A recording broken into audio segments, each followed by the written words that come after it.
Rebellions are built on hope.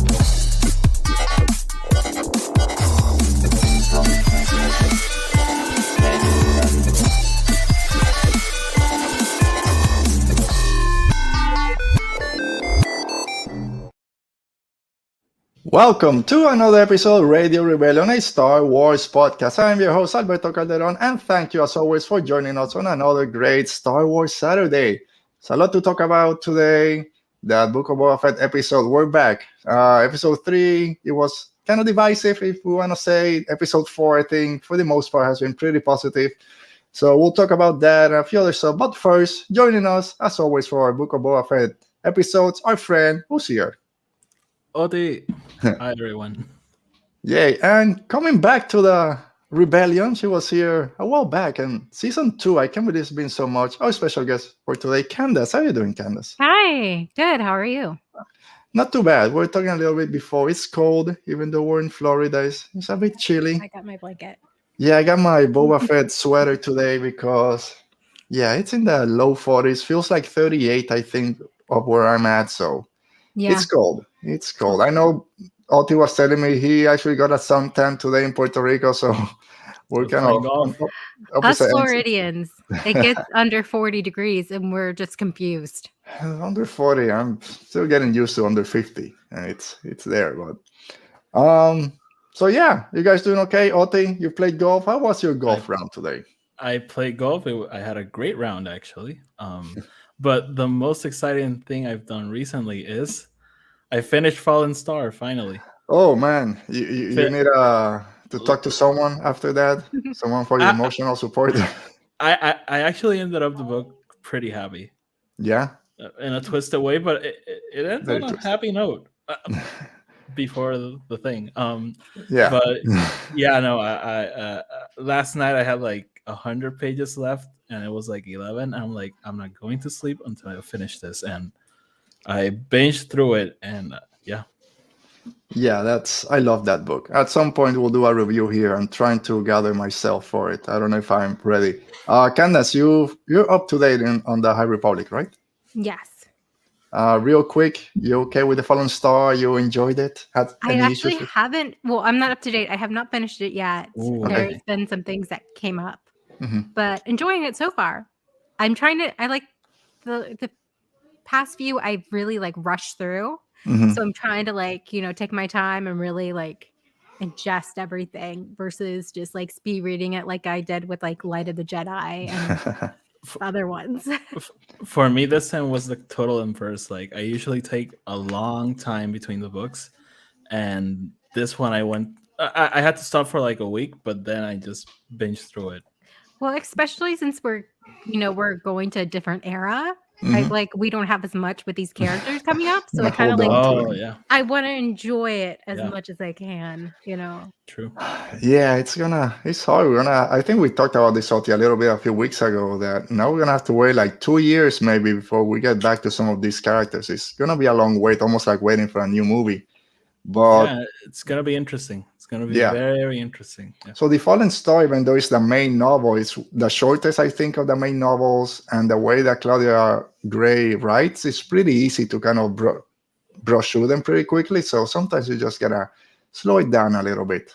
Mhm. All right, but High Republic, we'll talk about that someday soon. But as always, if you're watching us live, thank you for being here. As always, thank you, Mo, for being here on a happy Radio Always. Rebel Saturday.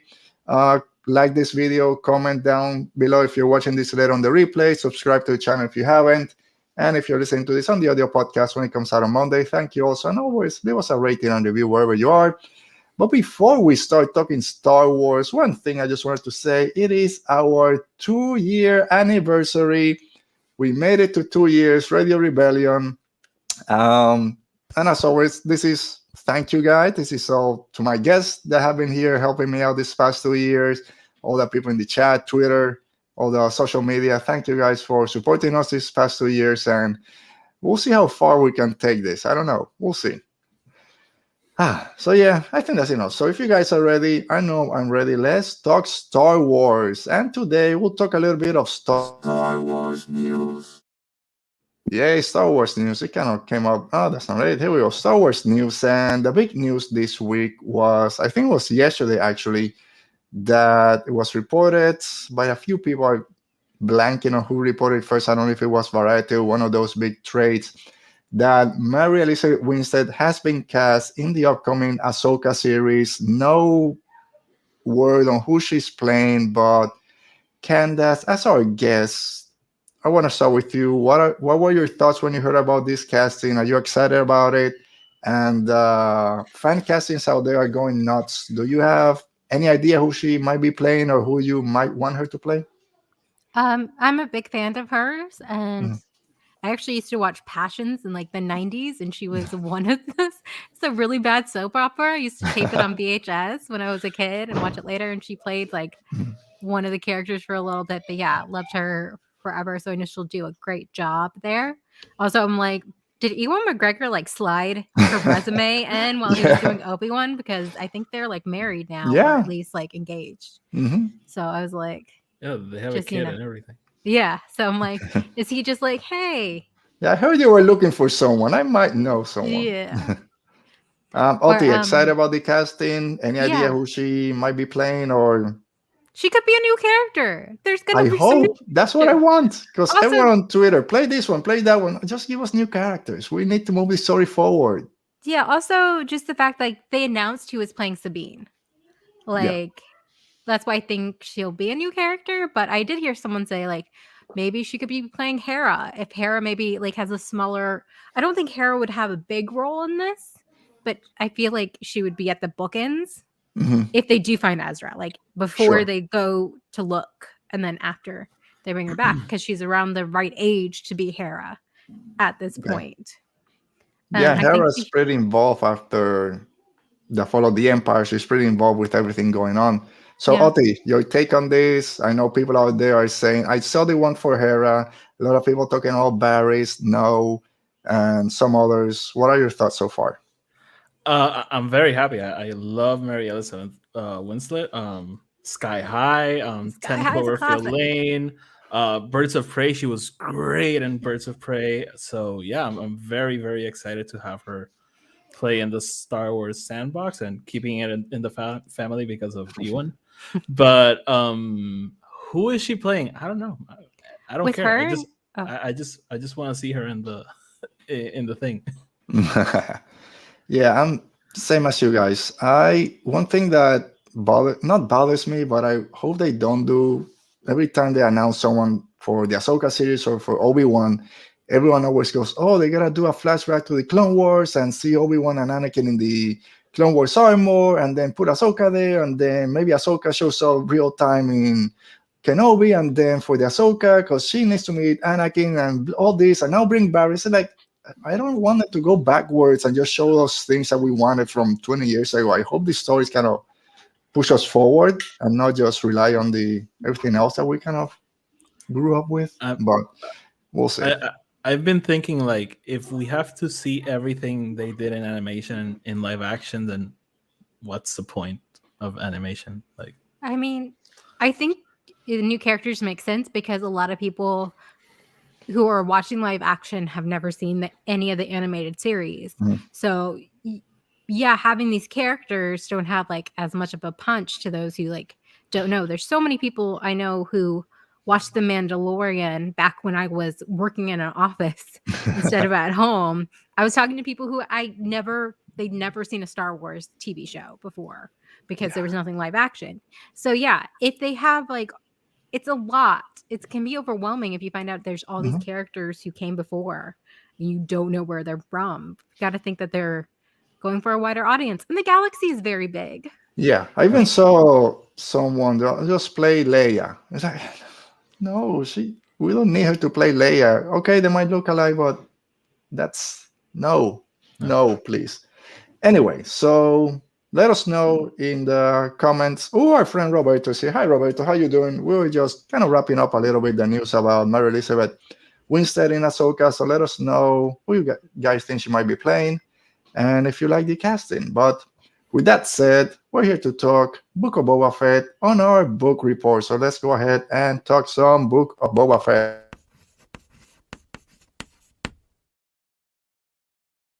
A book of Boba Fett with a little writing. I love my graphic, and then when I put it, it's like, oh man, I don't like it. But it's fine. Oh, I like it. I love it. It's like some things in Boba Fett, they're just so dumb, but we enjoy them, we love them. Like the little rat catcher droid that we'll get to him in a minute. So Candace, because I know a little bit Oti's kind of reaction to the series so far. What has been your thoughts on the series in general? And then coming to this episode, did you enjoy it? Are they going in a right direction, or are things still a little bit slow? This episode was what I've been waiting for when we saw that end credit scene. We saw the like Fennec and Boba, on the throne together. I was waiting to see the two of them like actually like have more interaction, and we find out how did they meet, well, we know like from the gunslinger how they met, but like what happened after he found her, and why is she still with him, Yeah. So a lot of answers, and yeah. Okay. And in general, you've been enjoying the season so far? Yeah, I really like the first two episodes. I really love the second episode. Third episode, I got tired that there was that overused trope of killing off like coded native characters just to accelerate like someone else's plot, even though like he was already there, know? He was already there. There's no need for it, and it would have been better to keep him. So I felt like it was back to form in this episode, at least. Yeah, pretty similar. We talked about it extensively, I think, last week about why it wasn't needed for them to kill the Tuscans to push him forward. Like you say, he was already there. And we'll get to it into this as we go on. But yeah, I think this episode kind of picked back up, and some people that might have kind of lost a little bit of faith last week probably came back. But it's finally coming to what a lot of us thought the series was kind of gonna be focusing on, and it's Boba Fett taking the throne and seeing what he does with that. Like you saying, that post-credit scene for Mando. We're starting to see that now. I think it's a little bit too late because we're already past the halfway point. But the flashback have all been great, have been my favorite, but hopefully they're kind of slowing down.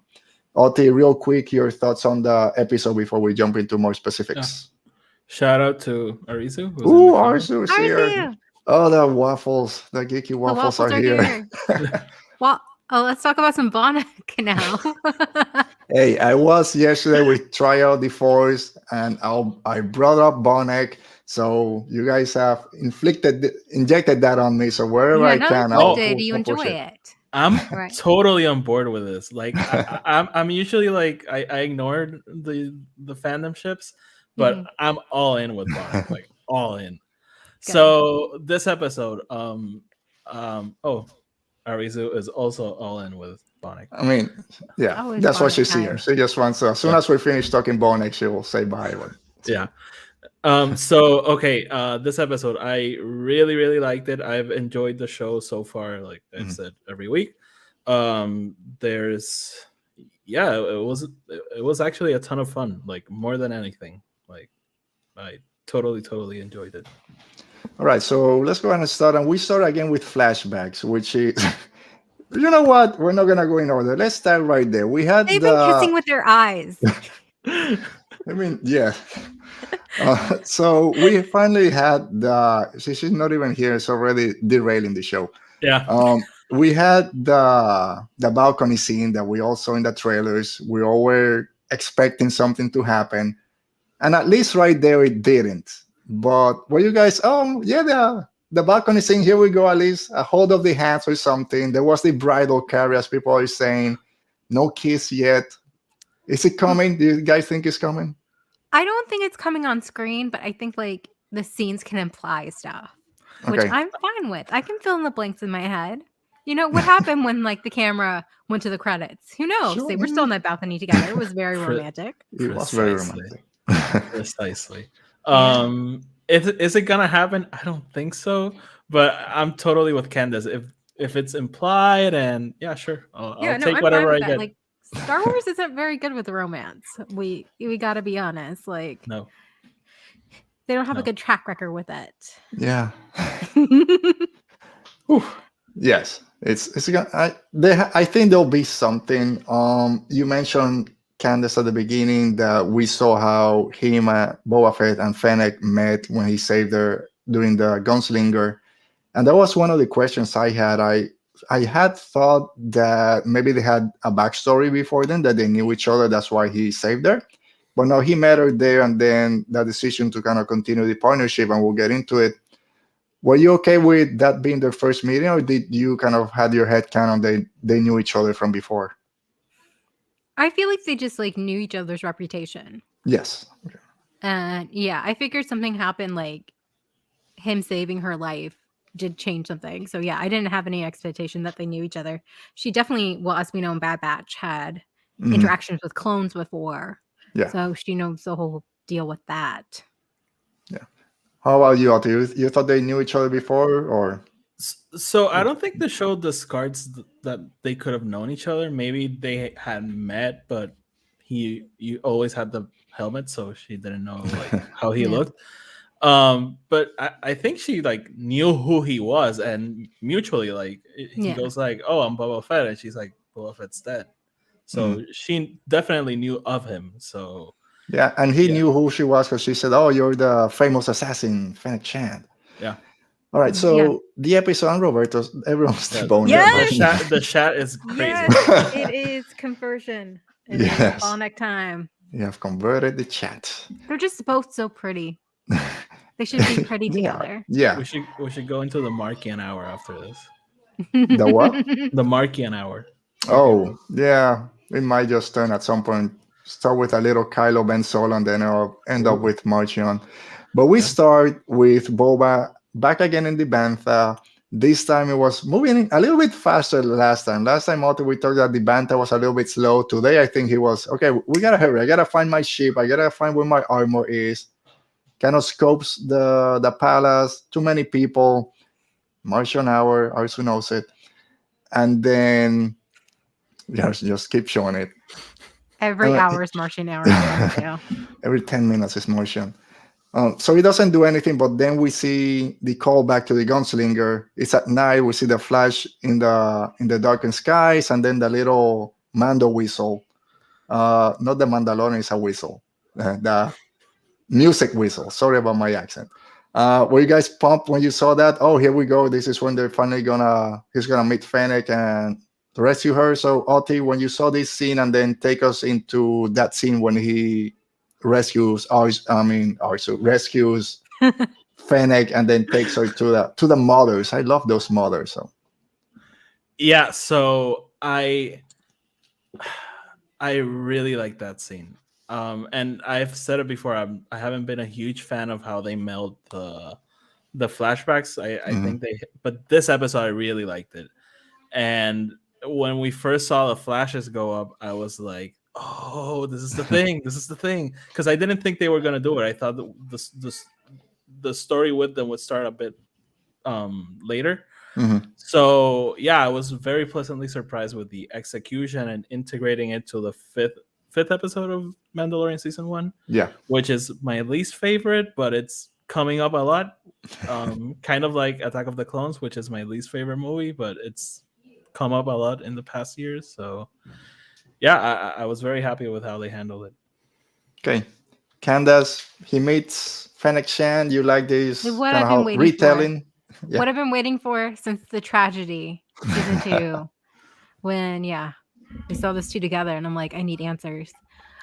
Yeah, like on Disney Plus, I believe like the little, they give a little few word summary, of the episodes, like Boba and Fennec partner up, and I was like, oh, it's time. Here we go. It's time. Do you think we're done with flashbacks now? So it's come up. I talked about this yesterday, like I mentioned with Triad. I think there's at least one more of him knowing who has his armor, and then following Din Djarin to Tython, and then that's gonna be the last one. I think that's the last flashback, and I hope we get another flashback to Camino, either him with Jango Fett or something else with Camino, because we only got 2 quick shots. It's the same scene that they just cut up for those first 2 flashbacks. So I do hope they go back to that. But I also wish that any flashback, give me only 5 or 10 minutes and then just keep moving the present time story, which I think is lagging a little bit. But I know a lot of people are kind of, no more, we don't need, he already met Fennec. We know what happened with the Toscans and why he's now the way that he is. We don't need to go back. I do wish for at least, I do think there's going to be at least one more. Do you think there'll be more or we're done? Yeah, get Timothy Oliphant back for a Yes. little bit, right? Yes, I was going to bring that at the end. So Oh, sorry. No. That's fine. We can jump back and forth. Oti, like you mentioned, you've been kind of, we're done with flashbacks. Do you think we'll get at least one more?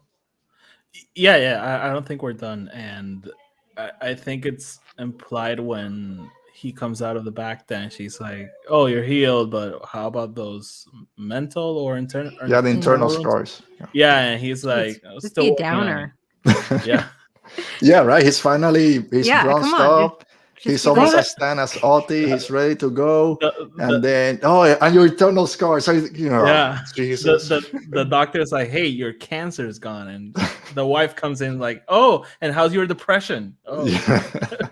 Like, no.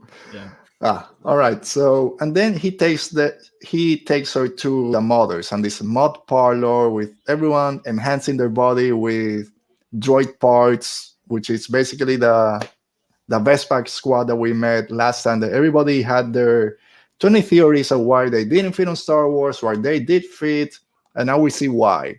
So, Candace, your thoughts on the mod parlor? Is this something that you digged? And then seeing Fennec, how she got the internal droid parts and how happy the guy was after. No, you can cover that beautiful workup. We need to show it.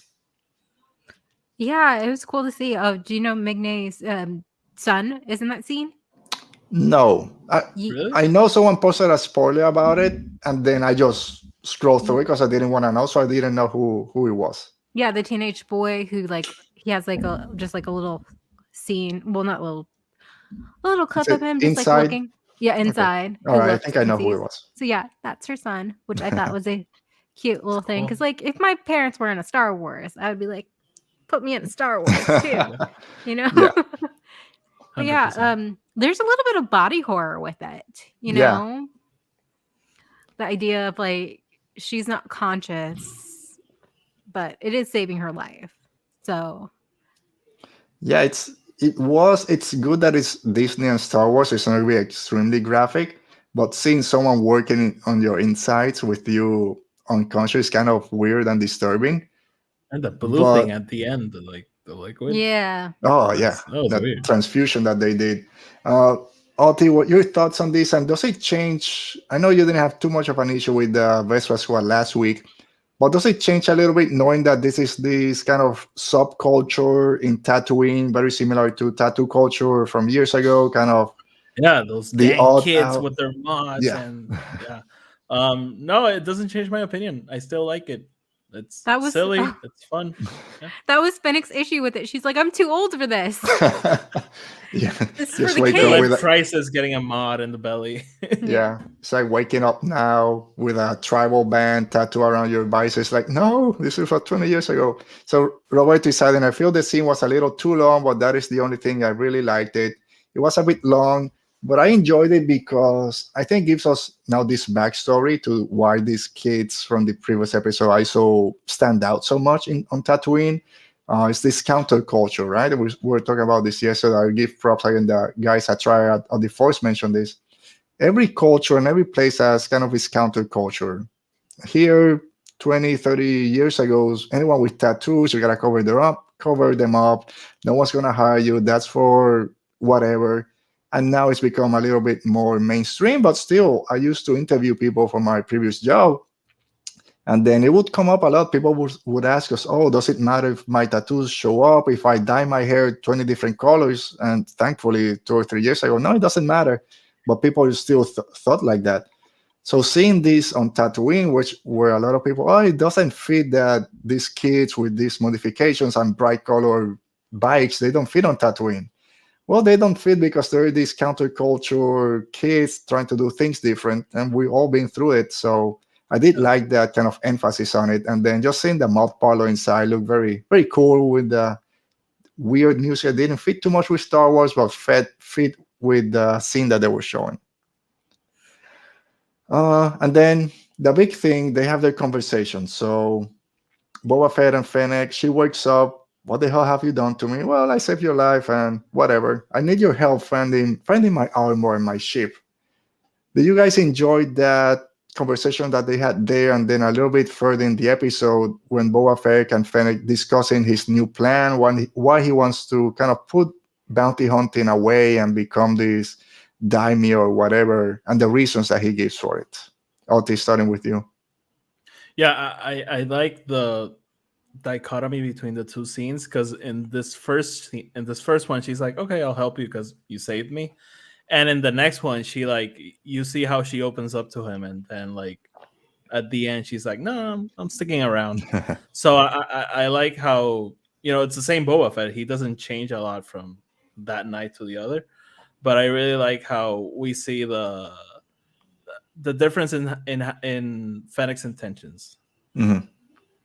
Yeah, because she was, I'll help you just because you saved me. After that, we'll go separate ways. And then after he gets done with the Sarlacc, we'll go back to it. He's like, okay, where can I drop you off? I'll stick for the ride or something like that. Also, we get more with Boba Fett and Fennec, why they decide to stick it out. And then he has kind of a very emotional line when she kind of says, okay, I'll help you. And then what is it that he says? I pledge my life to protect yours, which, like you said, you don't have to show the kiss, but there's intentions behind that line. Yeah, my friend Norhal was like, that is like a wedding vow. I saw that. That. So I think like it makes perfect sense if you look at Return of the Jedi. Like Boba Fett was like delivering Han Solo, doing that, and then he ends up in a Sarlacc Pit because of freaking Jabba being a drama queen, being like, have them go down the plank, kind of thing. And he realizes like he's smarter than these guys. And I think he talks to BK about this too. When he lets him go, he's like, you don't need to be a bounty hunter anymore. Like, these guys are idiots, So it's the same thing. Like, he knows Fennec is in the same boat as him, as a bounty hunter. Like, and he knows that she has skills too. So I feel like he sees himself in her in a way. So yeah, I love both of those scenes, and it also, like we've mentioned here in 20 other different shows, how this Boba Fett is still the badass that a lot of people thought that he was, because at the same time, we didn't see anything in the original trilogy that really showed that he was a badass, but we've created this notion. And a lot of people have been complaining on social media, oh, he's been dumbed down, or he's too slow, this or whatever. But now we see his intentions, like, I'm done doing stupid jobs for stupid people, right? They're getting a lot of us killed. I'm going to do this my way. I'm going to take over, not because I want to be the big bad head mafia guys, because I know how to do it, and we're just going to go on jobs that are going to be safe for us, basically. We're not just going to get killed just to get someone else rich. So I love that conversation that both of them have. But then we kind of leave the serious stuff behind, and we go back to Jabba's palace. And we have a great scene in the kitchen. But before that, I love my Imperial probe droids. It's part of my show, it's my design. And I love that Fennec has this little kind of circular droid that reminded me a little bit of the bigger one that Darth Maul uses just to kind of investigate Tatooine. And I love how many gadgets she has on her sniper rifle. She has all the daggers. Now she has this little camera droid. Then she comes back with it's kind of the interiors of the palace, how many people are there, but they have to walk in through the kitchen. So, Oti, we have a chef droid, a sous chef droid, and we have the little rat catcher droid, the lep droid. Very funny scene, very Star Wars. I enjoyed the hell out of that scene. What was your thoughts when you saw the Grievous droid just ready to chop everyone down? And then the little rat catcher droid trying to just do his job, and unfortunately had to walk through coals, basically getting away from Boba Fett. Yeah, so again, I watched this show very early in the morning, like at 6 a.m. So I have like a late reaction to everything. So once that scene ended, I was like, hey, that was funny. So yeah, I really like the whole sequence, everything from planning it. I love a good planning sequence, like Yeah. checking, doing the scouting, and then all hell breaks loose. I really enjoyed it. Candace, how are you? Oh, we were. Go ahead. Oh, last episode when they had that full like food banquet thing, we're like, where did all that food come from? Now Look, we we're know. getting answers. We're Yeah. getting answers. Yeah, I enjoy the scene immensely because, like you said, it's a good plan. There's like 30 different mercenaries in there. We're gonna plan it. We'll see where there's change shifts. Then as soon as they walk into the kitchen, it's where all hell breaks loose. So the plan is shot. We're screwed. But I love that Star Wars, for some reason, does something that you just need to put droids. But they have a chef, a main chef, and then the sous chef, and they're separated. So I love that they gave us that little distinction. And then seeing the little mouse kind of bunny droid just run around trying to get out, and then just turning himself off when Boba Fett repeated for the 20th time, I'm Boba Fett. I don't want to die. I'll just shut myself off. And then we see him at the end. Boba Fett kept him. He's still there when the other mafia guys come in. So I love that scene. But then finally we see he finds his ship, and a little tear comes out his eyes. So let's get into another controversy. Fire Spray, Slave One, Boba Fett Starship. Do you care that they didn't change the name, but that he referred to it as "We gotta get to my Fire Spray"? It doesn't matter because, like, Fennec may have heard of Boba Fett, but I doubt everyone knows what everyone's ship's name is. Like, I brought it up, like, on Twitter. Like, my first car when I was, like, 18 was a hand-me-down Corolla that I named Harold because it was an old car. So I gave it an old man's name. And I wouldn't tell someone I just met, I need to go find Harold. Harold, yeah. You know, I would say, I need to find my old Corolla, you know. So it makes more sense because Fire Spray is known, you know. It would be like saying like a car brand. Yeah. Or like category. I really like your answer, honestly. Like my answer is no, I don't care. 'Cause I'm a grumpy guy, but I really like that answer because it's true. Like if they get to that garage and there's like 100 ships and he's like, let's go into Slave One, and she's like, which one? Yeah, and if he's just like, I need to get Slave One back, be like, what is that? Like, yeah, you want a slave? Yeah, I'd be like, oh, so we are on Tatooine.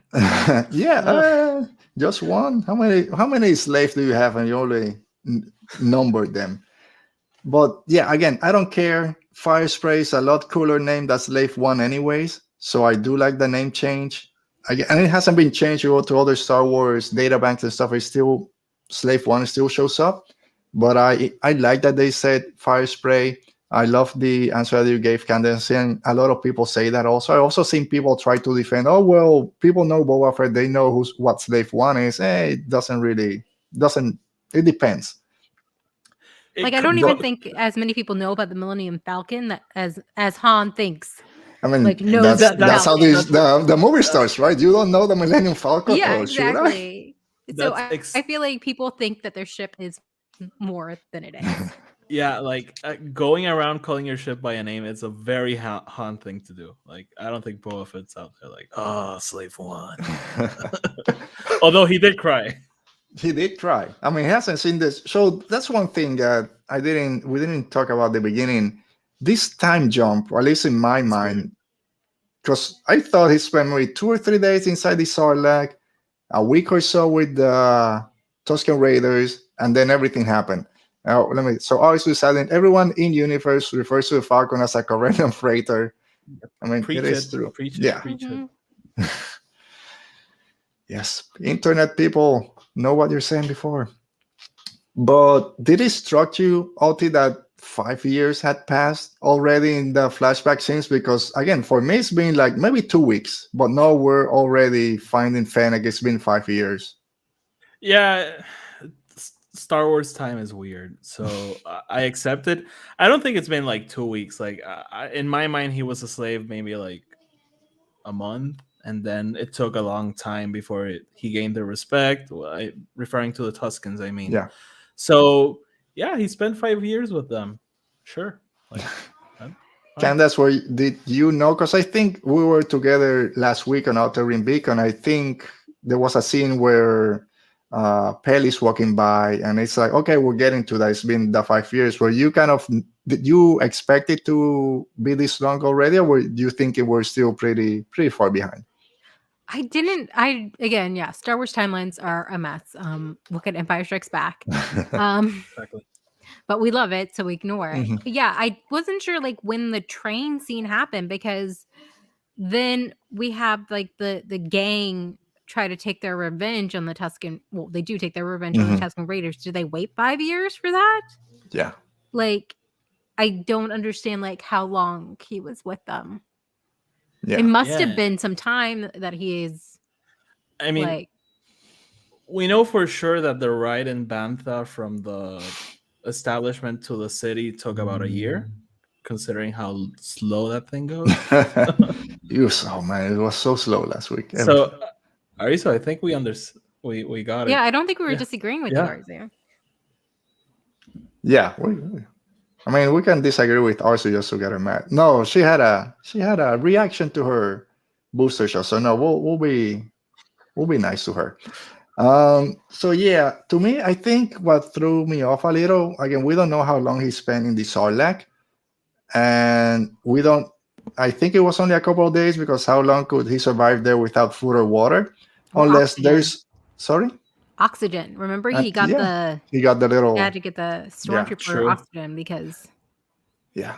Unless there was a way that the Sarlacc kept him alive, feeding him fluids or something. I don't know how Sarlaccs work. I don't want to know how Sarlaccs work. They're pretty disgusting.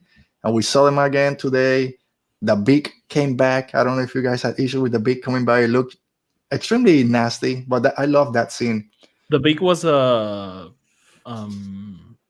special edition thing. Yeah, they added that in the special edition, which I didn't like in the special edition. That's one of the additions that we don't need it, but it worked a lot in this episode.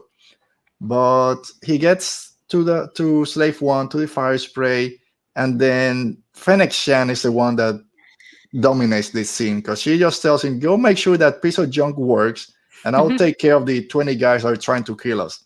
She shoots them, beats them off, throws them off the ship. He forgets how to drive get the car out of the driveway, showing that he's a. See. I know, but still, it's like, how That many is times have you driven out of Boba Fett's palace?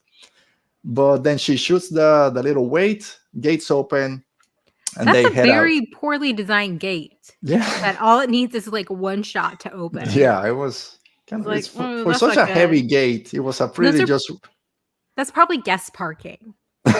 Like, that's not where Jabba's nice stuff is. No, I mean, I don't think that Jabba's ship will fit in there. But anyway, so that we go then to my favorite shot so far in the whole series, when he said, "Oh, I got a couple of scores to settle," and we see the Canton Striders, this gang of Nictos running by, and we got this shot, Slave One just coming out through the clouds, burning everyone down. That shot to me just pulled me back, and this is okay. Here we go. This is one of those Star Wars shots, at least for me, it's gonna live up there. Like, there's a few in The Mandalorian, but this one was great. And it shows, I should say, how ruthless he still is, even through everything he's been out, kind of happened to him. And then we get to the Sarlacc. So Candace, you okay the way he just mowed down the Canton Striders? Tamara's face during that scene really sold it too. Yeah. Like, it was silent, Mhm. and then also like Fennec looking over at him. But yeah, no, I understand. Like, that was the first thing he did. Yeah. He was like, "I got this. We're doing this," and yeah. He's like, before I have my redemption, let me do this little thing over here. Yeah. So there was sorry, go ahead. No, I just wanted to say that shot, and even someone like me who has never been that big Boba Fett fan, that's like an all-time great Star Wars shot. Like, that's like right there with the shot of the Falcon in Force Awakens with the TIE fighters coming. Yeah. I loved it. Yeah, it was great. But there was a line that I think Fennec says when she tells him, "Oh, when he says, oh, I'm not dead. I was rescued by the Tuscans, but I got them killed because a Nikto gang killed them. And she's like, a gang of Nikto killed Tuscans? I don't think so. So do you guys think that maybe there was a lie by the Pikes telling that the Niktos were the ones kind of behind all this, or do you think there's something else at play, or someone else sent the Nikto gang to kill the Tuscans? The Crimson Dawn. Hopefully. Yeah, because the Tuscans at this point also have technology, Mhm. which is something that, made them more powerful and more formidable. So they probably were thought of as a bigger threat. So you can see a lot of different people like going after them.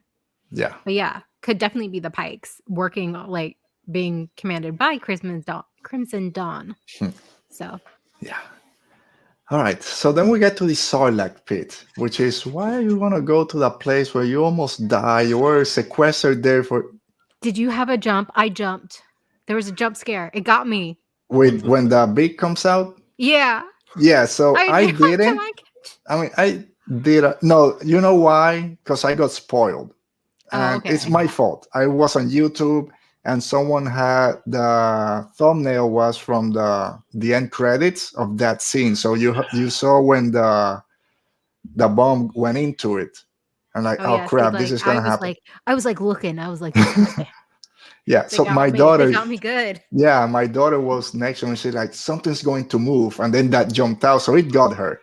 But it got me a little bit, and that's why the beak worked in this scene, not as much as it did in Return of the Jedi. But first, he's covering the whole mouth of it. It's like, dude, you can't see anything. Just turn the lights before. But that shot, yeah, just coming in, kind of tilting a little bit. Another great shot of it. So Oti is in the Sarlacc, still alive, and probably pissed because he got stabbed last time Boba Fett was there. So I was just thinking, like, I had heard people mentioning like, oh, Boba Fett should drop the what's the bomb's name? I can't believe I'm blanking on it. The whatever the oh, Mr. Rez is here. He got scared also at 1 in the morning. I mean, at 1 in the morning, well, yeah, that's a pretty good jump scare right there. Seismic charge. Thank you, Mo. Thank you, Mo. The site, like, I had heard people mentioning that he should drop it in the pit, and I was like, is there an organic way to do it besides purely on revenge?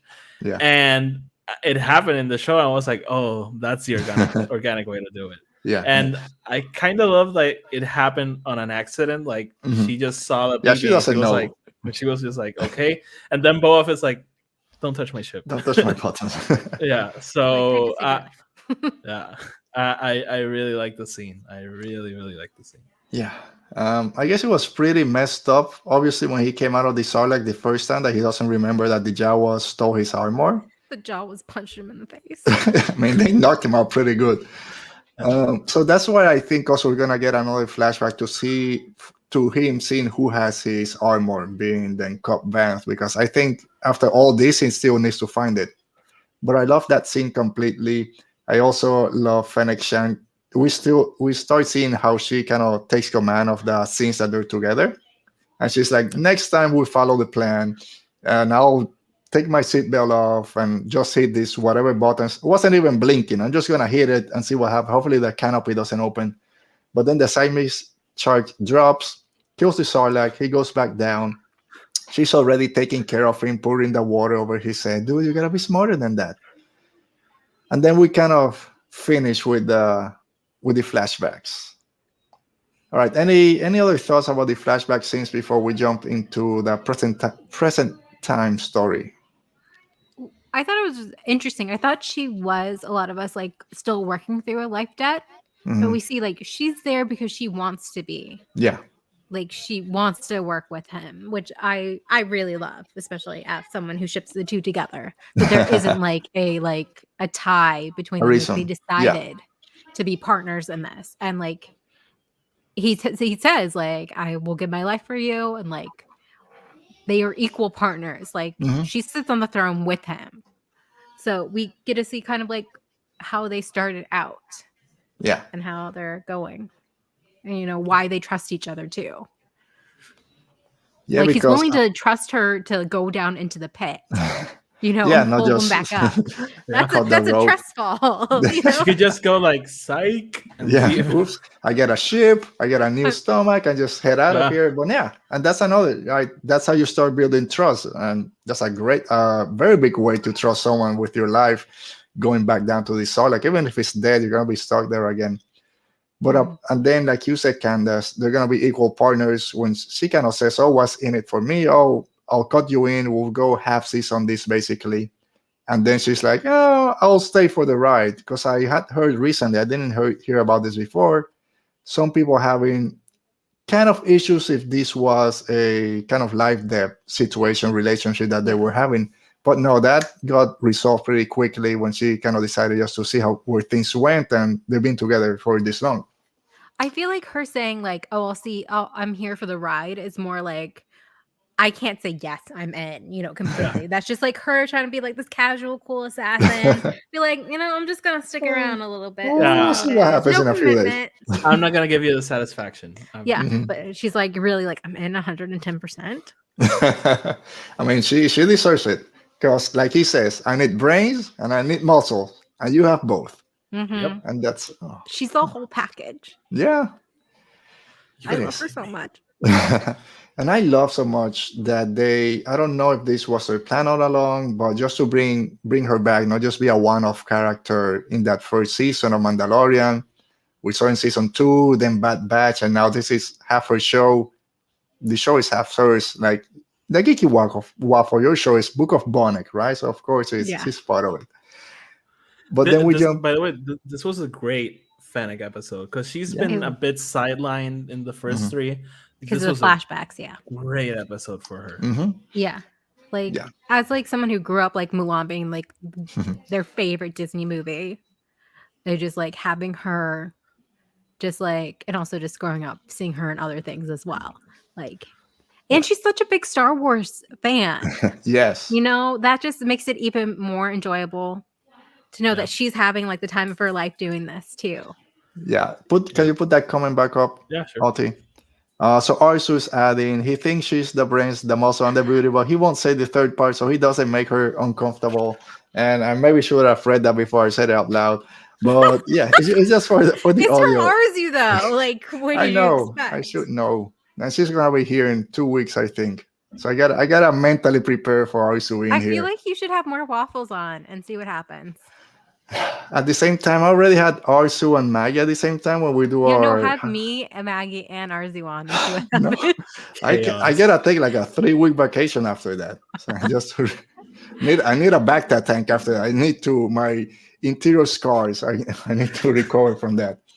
But so I need to, because it's always fun when you guys are here. Even from that first time that you were here, just with the Geeky Waffle talking about Padme back then. So long ago. With Brie. Yeah, Padme was murdered. Hashtag murdered. You gotta go check that episode out. Murdered. It changed a lot of minds that day. Yes. But we go back to the present storyline. He comes out of the flashbacks from the Bacta tank, all better, at least the outside scars, not the emotional ones, as we mentioned.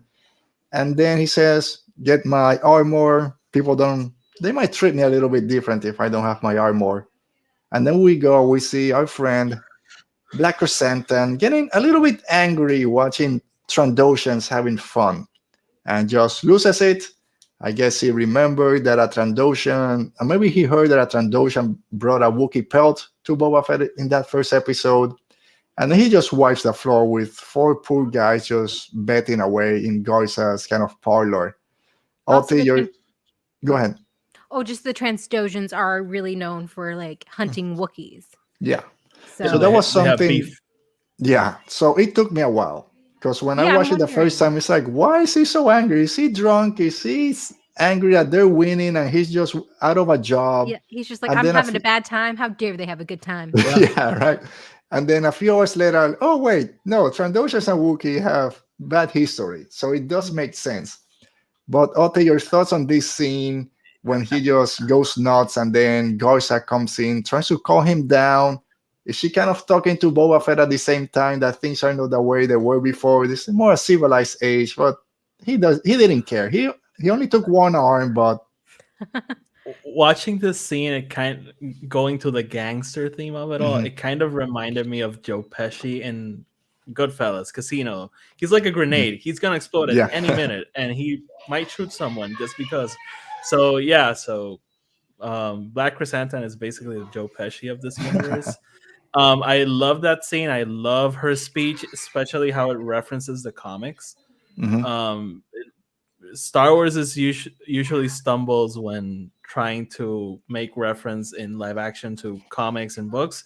It kind of botches it and changes things here and there, but this was like very, very accurate to Black Chrysanthemum's story. So I really like that scene, and I love how she's like, "This is a more civilized time," and he's like, "Nah." You tried.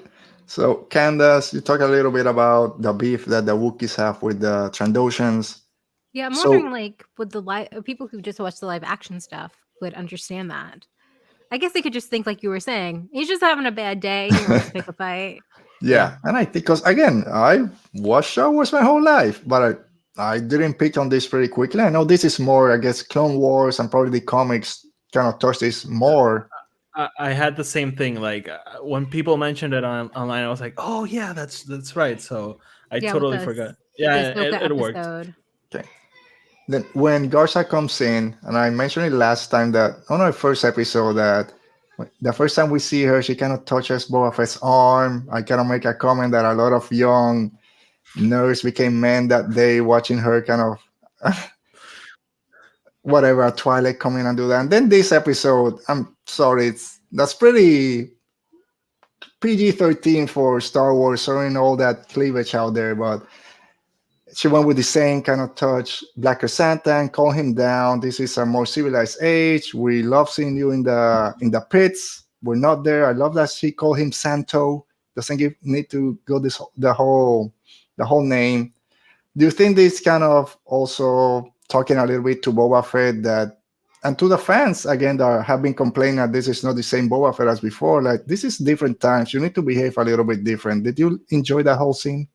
I didn't see it that way, but I can see it now. I like that interpretation. I really like how she's like trying to show like this is a fancy place. We behave differently, but the minute he rips him off, he's like, "Oh, okay." She just like one." rolls her eyes. And Yeah, yeah, so it's like, yeah, this is still a hive of scum and villainy. Yeah, she they knew go, it was Max, like a 50-50 chance. Yeah, and then she's like, just Max, play us out. Yeah. And then another thing which it would happen before when Boba Fett was having that talk with Fennec in the flashbacks, that I know they recorded this months ago, but it's there's always space for What would the that bonus. ship name be? Roberto. What would that ship name be? Wait, Ooh. I don't know who. Okay. That's Garza fit in there, or who Or knows? Black Chrysanthemum. I mean, Oh, he's in four. the There's palace two. now. I'm glad Mag is not here because she's been putting on Twitter how when she's Chrysanthemum out there. And I lost my train of thought. No, so what I was trying to He say. does that a lot. Black Chrysanthemum makes everyone lose their train Yeah, of I thought. know. I mean, look at that Wookiee. Look at that Wookiee. A little silver in his hair. He's a little Yeah. silver fox Wookiee. So yeah. Does that He has show the that Obi-Wan he's scar. aged a little bit. You know, he's lived life. Yeah, he knows. That's a Wookiee lab you want to be curled in. You'll be safe, keep you warm and protected. Anyways, we're trying to reel this back in. A lot of people on social media, like we said a lot of time, have been complaining that this is not the Boba Fett that we know. But then, even though this show has been recorded months ago, there's that line that Fennec says, "Oh, living with the Tostians have made you soft." It's made me strong. We can't live. You can only get so far without a tribe. And then we see that he's starting to build his own tribe. He has Fennec. He has the mod squad out there. Now he has Black Chrysanthemum. Needs more muscle. It kind of leads to the end. But then we have that meeting with the other mob heads, basically, which I thought was going to happen pretty early on the season. We have the Aqualish, we have the Clatunians, the other Trandoshans. Why do we need to listen to you? And then we had another jump scare that one got me. The claw of the Rancor coming out. Did you expect that? And Oti, we know you're a huge gangster mafia movie fan. We finally got that scene Did you enjoy it? Are you ready to move forward with this storyline? Yeah, All right, definitely. simply enough. Yeah, I thought I it was just interesting. Oh, go ahead. no, go ahead, go ahead. Oh, just thought it was interesting that they were like, we won't get involved, but we just won't do anything. Yeah, and Very we mafia. know that's not gonna happen. So at least one of those is gonna betray him at some point. But Yeah. Ote, your thoughts on that? And sorry, If not all of them, I mean. maybe. It's a very mafia thing. Like, oh, the XYZ family is gonna stay out of it. I just wanted to mention, like, I love that line of dialogue when he says that being with the Tuscans made him stronger. Because Mhm. Boba Fett was always like this lone gunman, and it's very cool to see like that character archetype just destroyed, and him finding the best version of himself while working with others. I really, really like that. Like, nod. Yeah. So one of the things we were talking about yesterday is he really hasn't had a family, right? His dad, which was basically an absentee father because he was always going out on jobs, which I think is part of those flashbacks that we see on Camino. And then he lost him, obviously, when he's starting through those formative years, teenager, I don't know, 10 to 12 years old when that happened. And then he gets mixed up with the other bounty hunters or a Singh, but that's not really a family. That's just you. Your dad was a bounty hunter, you're going to be a bounty hunter, and that's it. So he finally kind of gets a family that has mutual respect with the Tusken Raiders. Unfortunately, they get taken out. So he's trying to build that again with Fennec, obviously, and then maybe with a few other people. So I do enjoy that line a lot. And again, we have this family scene with the other mafia bosses out there. And he's like, hey, the Pikes are here. They're taking over the planet. We need to band together. And they're like, well, I make money out of this spice, so no. All right, just don't get in my way. I think at least one of them is going to betray them. And then do you think the Pikes are going to be the main bad? Or is there someone else hiding in the shadows that's going to show up? I'm going to say in the 6th episode. Do you think there's someone else out there, Candace? Crimson Dawn. There we go. Yeah. All right. So let's jump into it. So I think that. Like, what are you implying? I'm just trying to get it out of some people before I jump in. So I do think that next episode we'll deal in with the Pikes, but it won't be the main thing. Mo is adding everyone needs a tribe, and Boba building his own tribe now is beautiful. Yes, this kind of rebirth of Boba Fett is great. Kira, we're getting into Kira right now. Yes. So I think there's gonna be something in next episode that we think, or Boba Fett thinks, that the Pike situation is done. But then in episode 6 is when we're gonna see, no, there's someone else out there controlling the pieces. And I think it's Crimson Dawn. I don't know if we'll get Kira, Emilia Clarke full on, maybe a reference or a hologram or something. But I'm pretty certain, and I might be wrong probably, but I hope that we get some Crimson Dawn in the next few episodes. Do you think that's where we're leading, Candace? I think it's a definite possibility because they keep alluding to something bigger. Mm-hmm. And I mean, we know the Pikes work with Crimson Dawn after Yes. season 7 of Clone Wars. Mm-hmm. I believe they're on a holo call Mm-hmm. with Maul, right?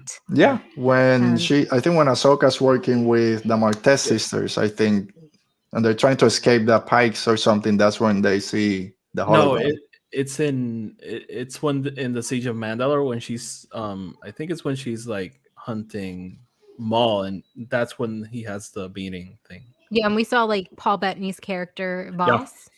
Yeah. So yeah, they're all connected. Okay. So Ote, same train of thought. Okay, so I just want to shout this into the ether. I want Kira to be in the show. Mhm. I think she's gonna be in the show, but I don't think the show is alluding to her specifically. Because Okay. I'm terrified of the show ending, Kira not being in it, and people being like the whole Mephisto thing. Like, Okay. WandaVision Those never, are the words. WandaVision never teased Mephisto specifically. So I still like get grumpy on that. So I don't want the same thing to happen. Like, I'm just a believer of, yes, have your theories, but then engage with the show and If you like it, you like it. If you don't, you don't. But Yeah. There yeah, is a- oh, sorry. no, Sorry. There's a delay, I think, sometimes. There is a lot of like solo references in Book I of love Boba Fett everyone. too. And also Emilia Clarke is under Disney contract with the Marvel Secret War. So Mhm. like She's who's to say there. they aren't also shooting with the volume Mm-hmm. and just Yeah. being like, hey, let's get just a few clips. Let's put you in this like little Star Wars outfit and do some stuff. Yeah. And Kira and Crimson Dawn are everywhere right now with the bounty hunter, whatever, trying to get Solo now. Crimson Rain, so she's out there, and Crimson Dawn are out there right now in the Star Wars universe. So it just makes sense for them to be involved in them. I know you put this up earlier, Oti. I just want to say hi to Tina Lynn. She's here. Boba plus Black Crescent equals fire. Yeah, we all agree. Yeah. So yes, I do think it's all kind of leading to Crimson Dawn being the big bad, because it doesn't make sense to me that the Huts came in through Black Crescent and it didn't work. Okay, I don't care about this planet. I'm leaving because Something the Pikes scared are here. It's like, no, if the Huts are leaving, it's because there's another big player out there, or they're coming back for some reason. Then we have this big blowout with 3 different families. But I don't think we're going that way. So I do think that Crimson Dawn is gonna show up. But yeah, it's all the expectations we gotta kind of temper a little bit. Yeah. But anyway, the show ends. It's like, I trust them to think of their self-interest. The deal I'm giving them is better than whatever the Pikes are gonna give them. We'll see. But I gotta build my muscle. We got enough credits by muscle, and then we get the Mandalorian theme. So Oti, I'm gonna start with you. Does that mean Din Djarin is coming back? Or It was 6 a.m. I was like, yeah. So I think so. I really, really think so. Like, I think this next episode will be them meeting up and being like, hey, remember when I helped you?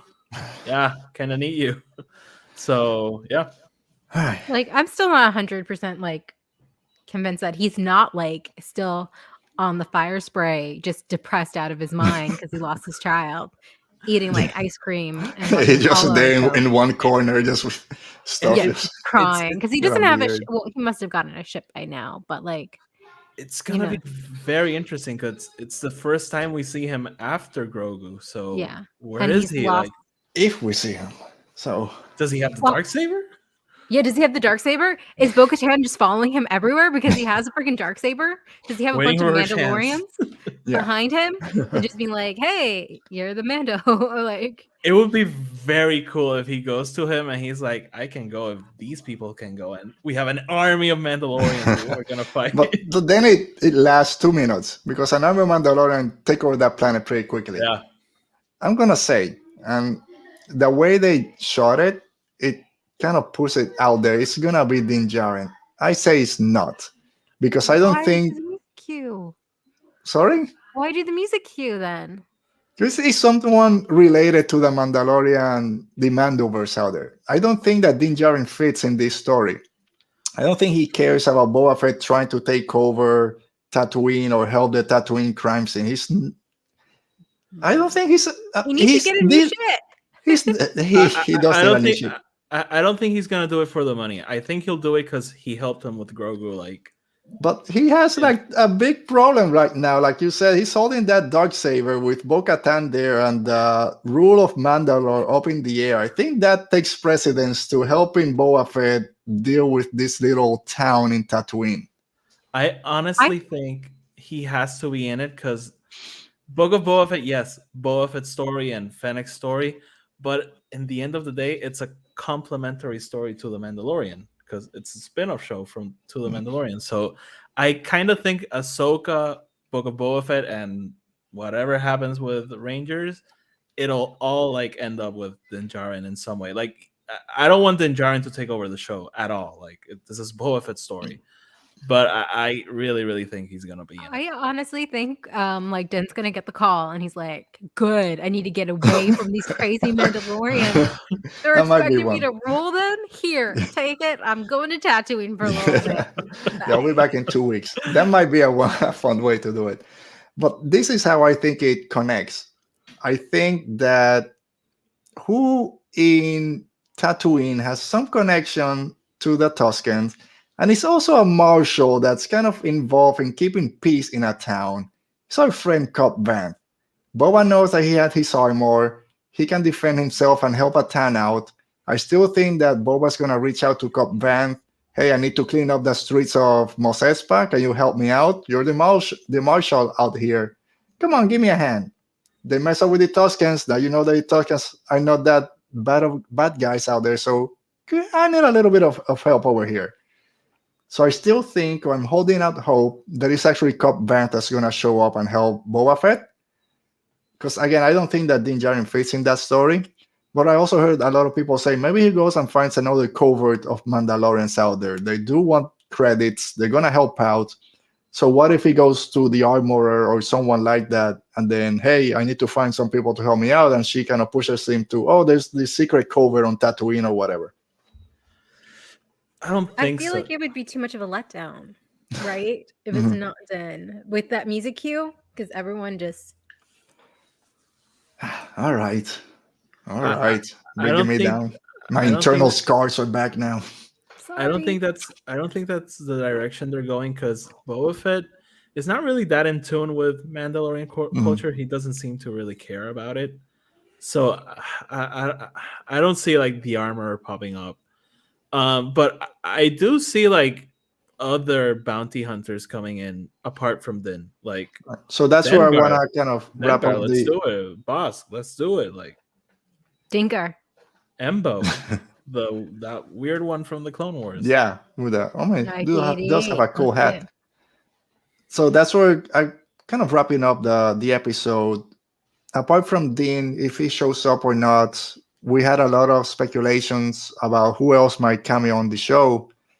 As we're starting to come on the second half of the season, anyone else that we know of that might show up either for this next episode to help out or further on, Cat Bane, Dengar, Bosk, whoever, Embo, do you think we're getting anyone else, or we're kind of done with those types, apart from Kira, of course? Do you think Omega? I think it would be a little shoehorn to put her in the season, because I don't think it works unless it's kind of at the end, some post-credit or something. I don't think she fits. I know that Fennec obviously knows Omega, so maybe she drops a hint, but I don't think we see her. Maybe a mention, but not seen her. If you need a hero, and you're in Tatooine, you call Ben Quaterneros. He's the one who's gonna save the day with his little oh my god, I'm such a bad, with his pod racer. I'm such a he bad fixed fan. it already. Yeah, he fixed it. It's ready, and he's gonna save the day. Yeah, I just hope that Dr. Mandible comes back in. I thought he was the one that's gonna fix Fennec, but no. All right, so I think with that, we kind of wrapped up the episode. Any final thoughts? Or I think we're good. We already talked about what we think is going to happen or what might happen in the next few episodes. So, yeah, that kind of wraps up the episode.